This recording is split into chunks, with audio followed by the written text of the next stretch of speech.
ഞാനിന്ന് നിങ്ങളുമായി ഡിസ്കസ് ചെയ്യുന്നത് ആകർഷണ നിയമം ഉപയോഗിച്ചിട്ട് എങ്ങനെ നമ്മൾ പണത്തെ ആകർഷിച്ചെടുക്കാം, ലോ ഓഫ് അട്രാക്ഷൻ ഉപയോഗിച്ച് മണി അട്രാക്ട് ചെയ്യുന്നത് എങ്ങനെയാണെന്ന് നമുക്ക് നോക്കാം.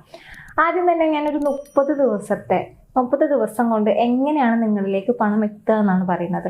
അതിനുവേണ്ടി നമ്മൾ ഈ ആകർഷണ നിയമം ഉപയോഗിക്കുന്ന സമയത്ത് നമുക്ക് മനസ്സിൽ നല്ല ധൈര്യം ഉണ്ടായിരിക്കണം, നമുക്ക് അതിനുവേണ്ടി സ്ഥിരത ഉണ്ടായിരിക്കണം. നിങ്ങളൊരു ഡയറിയിൽ എഴുതുന്ന സമയത്തൊക്കെ സ്ഥിരമായി നിങ്ങൾ അതിനുവേണ്ടി പ്രവർത്തിക്കാനും എഴുതാനും തയ്യാറായിരിക്കണം. നമ്മുടെ മനസ്സിനൊരു കോൺഫിഡൻസും ധൈര്യവും നമുക്ക് അതിനായിട്ട് ആത്മീയതർപ്പണവും നമുക്കുണ്ടെങ്കിൽ നമ്മൾ ആ ലക്ഷ്യത്തിലേക്ക്, അല്ലെങ്കിൽ നിങ്ങളുടെ എയിം എന്താണോ അതിലേക്ക് നിങ്ങൾ എത്തിച്ചേരുക തന്നെ ചെയ്യും. അതിന്റെ ഫസ്റ്റ് ടിപ്പ് എന്ന് പറയുന്നത് ക്ലാരിറ്റി ഉണ്ടാക്കിയെടുക്കുക എന്നുള്ളതാണ്. രണ്ടാമത്തെ ടോപ്പിക് എന്ന് പറയുന്നത് നിങ്ങൾക്ക് പണം നിങ്ങളിലേക്ക് ലഭിച്ചു എന്ന്, പണം നിങ്ങളുടെ കയ്യിലില്ല പക്ഷെ നിങ്ങളിലേക്ക് ലഭിച്ചു എന്ന് നിങ്ങൾ വിശ്വസിക്കണം.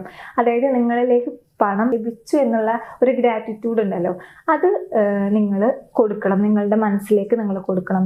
മൂന്നാമത്തെ ഒരു ടിപ്പ് എന്ന് പറയുന്നത് നിങ്ങൾക്ക് ബിലീഫ് ഉണ്ടായിരിക്കണം എന്നുള്ളതാണ്, സെൽഫ് ബിലീഫ്. അതായത് പണം നമ്മളിലേക്ക് വരില്ല എന്നുള്ള നെഗറ്റീവ് തോട്ട്സ് ആണെന്നുണ്ടെങ്കിൽ പണം നിങ്ങൾ അട്രാക്ട് ചെയ്യില്ല.